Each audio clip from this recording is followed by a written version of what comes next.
Assalamualaikum warahmatullahi wabarakatuh. Bismillah, alhamdulillah, la haula wala quwata illa billah, amma ba'du. Yang terhormat Ibu Yulia Maris Hadianti, Magister Ekonomi, selaku dosen pengampu mata kuliah Analisis Keuangan Negara Ekonomi Syariah 6B, dan teman-teman yang berbahagia.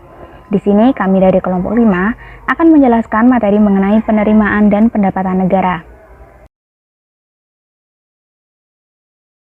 Dengan anggota kelompok, yang pertama ialah Reza Tatimatu Soliha dengan NIM belakang 047, Afrina Ika Suci dengan NIM belakang 048, Desi Widya Walyanda saya sendiri dengan NIM belakang 086, dan yang terakhir Kofifa Ivana Zahro dengan NIM belakang 115. Di sini kami akan menjelaskan mengenai yang pertama, pengertian dan perbedaan penerimaan dan pendapatan negara, yang kedua, sumber penerimaan dan pendapatan negara, yang ketiga, sistem penerimaan dan pendapatan negara, dan yang keempat, mengenai kondisi terkini serta pandangan kelompok.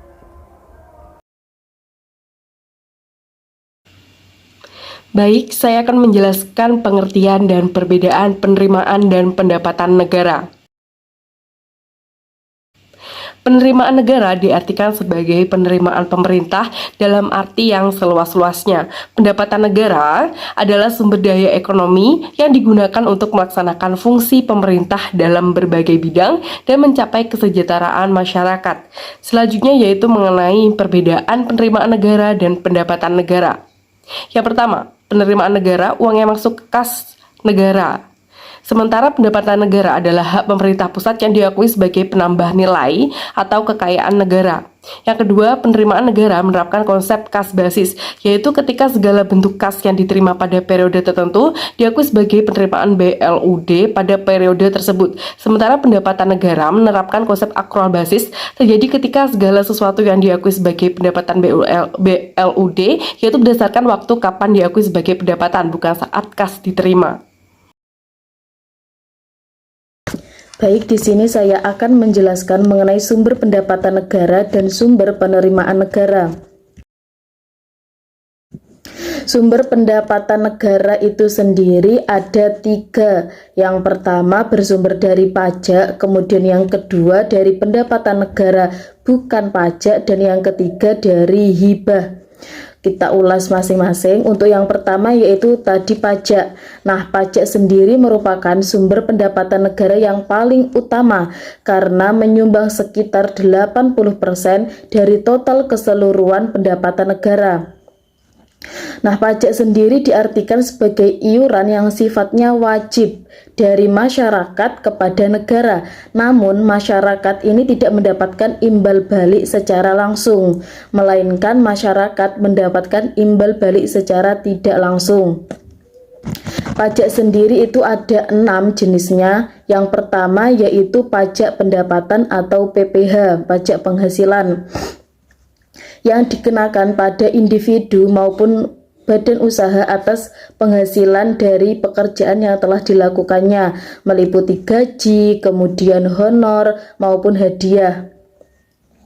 Pajak yang kedua yaitu PPN, pajak pertambahan nilai, yang dikenakan pada transaksi jual beli barang maupun jasa oleh si wajib pajak. Misalnya ketika kita membeli sesuatu di Indomaret, itu di struk bagian bawahnya pasti ada tercantum PPN, biasanya sekitar 10%. Kemudian jenis pajak yang ketiga yaitu pendapatan cukai, yang dikenakan pada barang-barang tertentu, di mana barang-barang ini sifatnya tercantum dalam Undang-Undang Cukai, misalnya pada tembakau dan minuman keras. Pajak yang selanjutnya yaitu pendapatan bea masuk dan bea keluar, yang dikenakan pada barang-barang impor maupun barang-barang ekspor. Misalnya ketika kita sedang melakukan perjalanan ke Turki, pasti pulangnya membawa oleh-oleh. Nah, oleh-oleh itu nantinya akan dikenakan bea masuk. Kemudian pajak yang selanjutnya yaitu PBB, pajak bumi dan bangunan, yang dikenakan pada kepemilikan tanah atau bangunan, misalnya sawah, kemudian mal, jalan tol. Namun perlu diketahui bahwa ada yang bangunan maupun tanah yang tidak dikenai PBB, pajak bumi bangunan, yaitu yang tidak dikenai PBB adalah seperti tempat ibadah, musola maupun tempat ibadah lain, kemudian kuburan dan hutan lindung. Sumber pendapatan negara yang kedua yaitu pendapatan negara bukan pajak. Nah, bukan pajak ini ya secara otomatis bisa diartikan bahwa tidak termasuk berasal dari objek-objek yang non pajak. Jadi objek-objeknya itu tidak termasuk ke dalam objek pajak, melainkan objek non pajak. Untuk yang pertama, sumber pendapatan bukan pajak itu yang pertama dari pemanfaatan sumber daya alam. Nah, pemanfaatan sumber daya alam ini berarti kita memanfaatkan bumi, memanfaatkan air, udara, ruang angkasa, dan kekayaan alam. Misalnya saja itu di alam kan ada minyak dan gas. Nah, di sini BUMN, Badan Usaha Milik Negara itu sebagai salah satu pemasok PNBP atau pendapatan negara bukan pajak yang didapat dari pengelolaan minyak dan gas ini. Kemudian sumber bukan yang pajak yaitu yang kedua pendapatan kekayaan yang dipisahkan, yaitu pengelolaan atas kekayaan negara dari APBN dan sebagai penyertaan modal negara, misalnya hasil jual beli saham maupun obligasi. Kemudian yang ketiga yaitu pendapatan badan layanan umum. Nah, pendapatan badan layanan umum ini berbentuk penyediaan barang maupun jasa serta pelayanan administratif, misalnya kereta api, kemudian pendidikan, kemudian kesehatan. Sumber pendapatan negara bukan pajak yang selanjutnya yaitu pengelolaan barang milik negara. Di antaranya meliputi kegiatan memanfaatkan atau menggunakan seluruh barang dari beban APBN yang sah. Kemudian yang selanjutnya yaitu pengelolaan dana. Nah, di pengelolaan dana ini meliputi penerimaan jasa giro dan anggaran sisa pembangunan. Dan sumber pendapatan negara bukan pajak yang terakhir yaitu hak negara lainnya, yaitu hak negara yang selain disebutkan di awal tadi, misalnya pembayaran denda dari pelanggaran yang dilakukan oleh masyarakat. Kemudian pendapatan negara yang ketiga yaitu hibah. Nah, hibah ini tergolong penghasilan non pajak, namun tetap berada di luar pendapatan negara bukan pajak. Hibah ini biasanya pendapatan negara yang berbentuk devisa atau yang bisa dirupiahkan, kemudian surat berharga dari dalam maupun surat berharga dari luar negeri. Nah, hibah ini tujuannya, fungsinya itu mayoritas digunakan untuk mendukung pembangunan nasional. Kemudian hibah di sini juga ada jenis-jenisnya. Jenis yang pertama yaitu hibah terencana. Namanya terencana pasti mekanisme serta sistematikanya sudah direncanakan dan sudah dicatat sebelumnya. Misalnya untuk pembangunan jalan tol itu sudah dicatat maupun direncanakan sebelumnya untuk anggarannya berapa. Kemudian yang kedua yaitu hibah langsung, hibah yang tanpa ada perencanaan. Misalnya ada bencana alam itu kan terjadi secara tiba-tiba tanpa ada perencanaan terlebih dahulu. Kemudian yang ketiga yaitu hibah melalui kantor pelayanan perbendaharaan negara atau hibah yang melalui KPPN. Kemudian yang selanjutnya yaitu kebalikannya, hibah yang tanpa melalui kantor pelayanan perbendaharaan negara. Kemudian jenis hibah yang selanjutnya yaitu hibah dalam negeri. Nah, hibah dalam negeri ini didapat dari lembaga keuangan maupun lembaga non-keuangan dalam negeri maupun pemerintah daerah ataupun perusahaan yang melakukan kegiatan operasional perusahaannya itu di negara Indonesia sendiri. Yang selanjutnya yaitu kebalikannya, yaitu hibah di luar negeri. Biasanya berasal dari lembaga PBB, Perserikatan Bangsa-Bangsa, kemudian dari lembaga-lembaga internasional atau perusahaan Indonesia, namun kegiatan operasionalnya itu berkegiatan di luar negeri. Kemudian yang terakhir yaitu hibah daerah. Nah, hibah daerah ini pengalihan dari hak pemerintah pusat kepada pihak pemerintah daerah. Nah, yang selanjutnya yaitu sumber penerimaan negara. Sumber penerimaan negara di sini jumlahnya ada banyak, yaitu 9. Untuk yang pertama yaitu pajak, sama dengan yang sumber pendapatan negara tadi. Nah, pajak ini merupakan iuran rakyat kepada pemerintah yang bersifat paksaan. Kemudian balas jasanya secara tidak langsung. Untuk yang kedua yaitu retribusi. Kalau pajak tadi balas jasanya secara tidak langsung, nah kalau retribusi ini iuran rakyat kepada pemerintah dan balas jasanya itu secara langsung. Misal bisa kita rasakan secara saat itu juga setelah pembayaran, misalnya uang kuliah. Kemudian yang ketiga yaitu keuntungan dari perusahaan negara yang didapat dari hasil penjualan barang maupun jasa di suatu perusahaan. Kemudian yang keempat yaitu denda-denda dari perampasan yang telah dilakukan oleh pemerintah. Kemudian yang kelima yaitu sumbangan masyarakat untuk jasa-jasa yang diberikan kepada pemerintah. Misalnya yaitu seperti yang kita tahu pungutan sumbangan di jalan raya tertentu seperti yang ada di Jagorawi.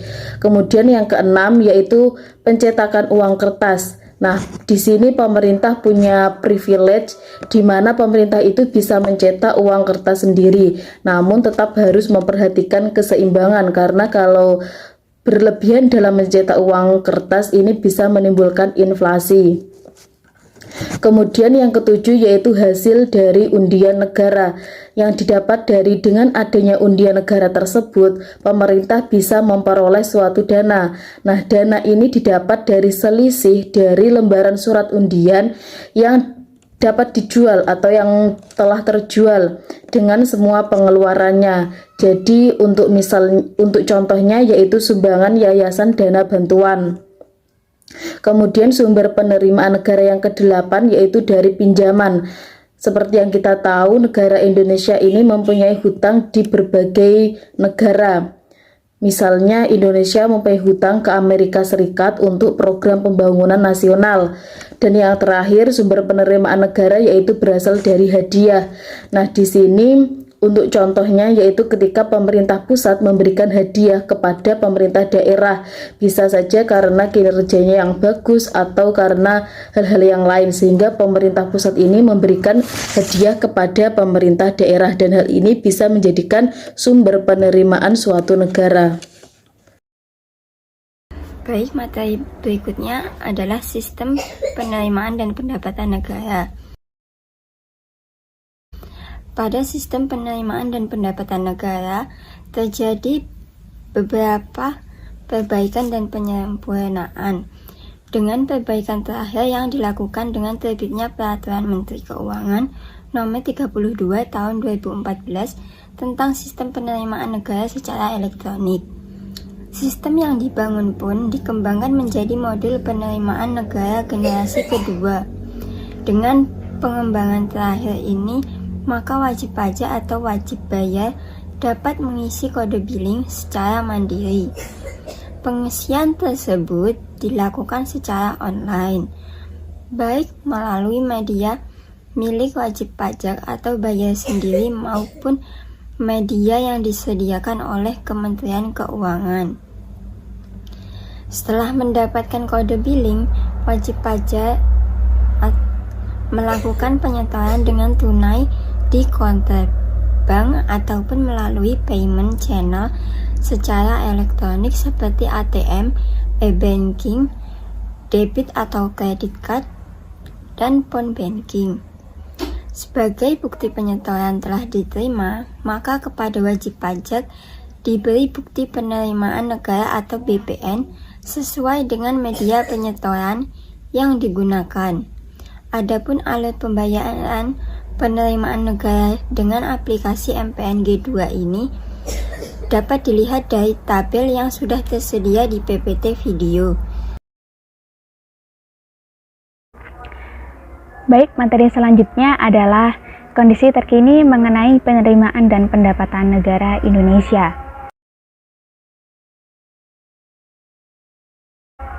Pada tanggal 28 Februari kemarin, Sri Mulyani Indrawati sebagai Menteri Keuangan Republik Indonesia dalam suatu acara berbicara mengenai masalah penerimaan negara bahwa penerimaan negara kita telah tumbuh sebesar 48% sampai dengan Januari kemarin.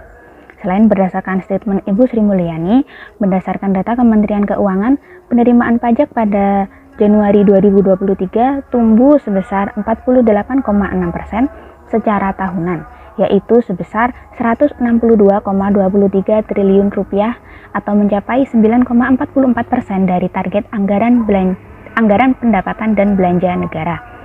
Secara rinci, kinerja pajak di awal tahun ini paling banyak ditopang oleh pajak penghasilan non-migas yang mencapai 78,29 triliun rupiah atau tumbuh sebesar 28,3% secara tahunan. Selain itu, pajak pertambahan nilai dan pajak penjualan atas barang mewah juga meningkat sebesar 74,64 triliun rupiah atau tumbuh sebesar 93,86% secara tahunan. Adapun pajak bumi bangunan dan pajak lainnya tercatat sebesar 1,29 triliun rupiah atau tumbuh sebesar 118,72% secara tahunan. Sementara kinerja PBH dari migas tercatat menurun sebesar 10,9% secara tahunan, yakni sebesar 8,3 triliun rupiah akibat menurunnya harga komoditas. Selain penerimaan pajak, penerimaan kepabeanan dan cukai juga masih sesuai jalur meski sedikit menurun. Kementerian Keuangan mencatat bahwa penerimaan bea dan cukai mencapai 24,11 triliun rupiah atau turun sebesar 3,4% secara tahunan. Penurunan itu terjadi di pos kinerja bea keluar yang menurun tajam hingga 68,1% akibat terdampak tren melandainya harga komoditas dibandingkan dengan tahun lalu. Berbeda dari bea keluar, bea masuk masih tumbuh sebesar 22,6% karena didorong oleh kurs dolar yang meningkat dibandingkan tahun lalu, serta kinerja impor yang masih tumbuh positif. Sementara itu, kinerja cukai masih tumbuh sebesar 4,9% yang ditopang oleh penerimaan dari cukai hasil tembakau.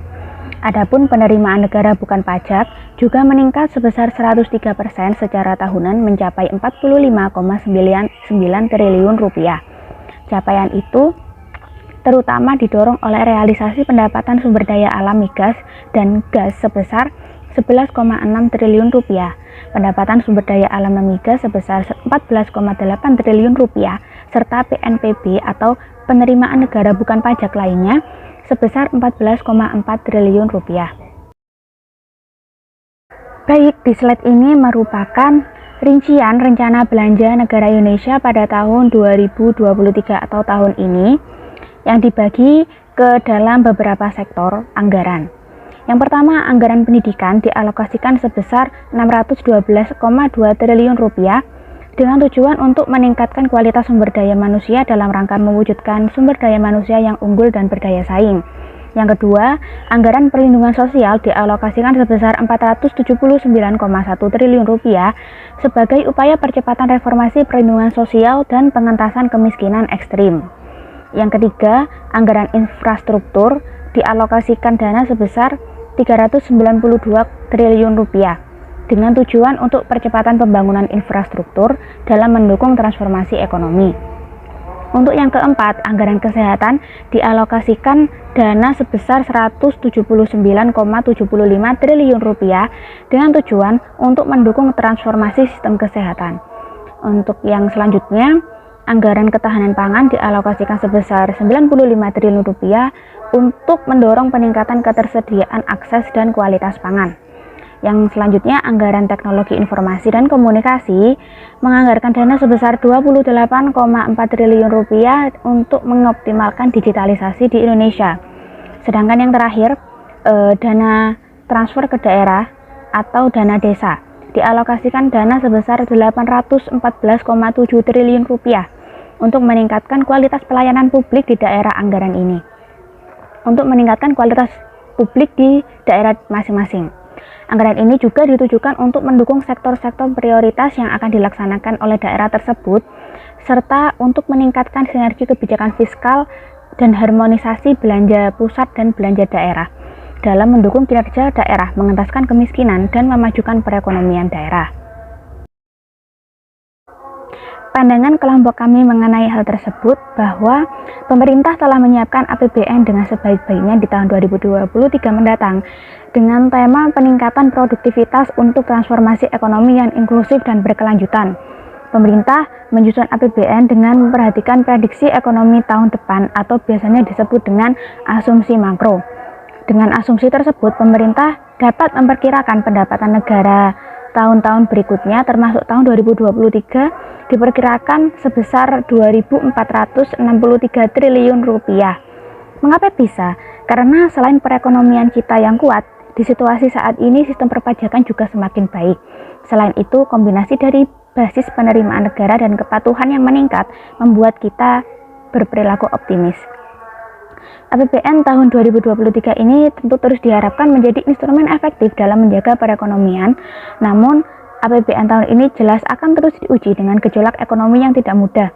Oleh karena itu, kebijakan APBN 2023 ini menjalankan dengan prinsip optimis namun tetap waspada. Dapat disimpulkan bahwa terdapat hubungan yang positif antara penerimaan pajak dengan pertumbuhan ekonomi.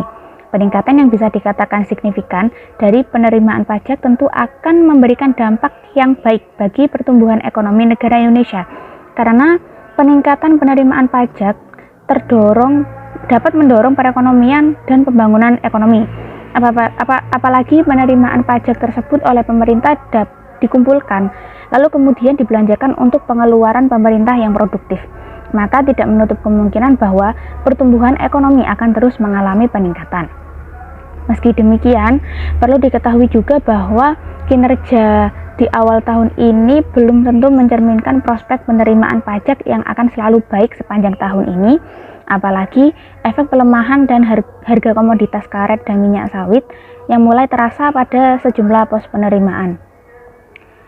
Oleh karena itu, tidak hanya kebijakan pajak atau administrasi pajak yang harus ditempuh, tetapi kebijakan yang lebih makro, yang juga bisa digunakan untuk menjaga penerimaan pajak.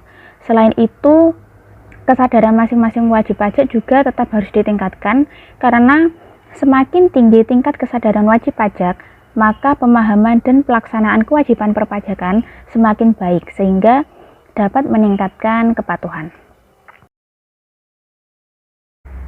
Baik, itu tadi merupakan pemaparan materi dari kelompok 5 Ekonomi Syariah 6B, mata kuliah analisis keuangan negara.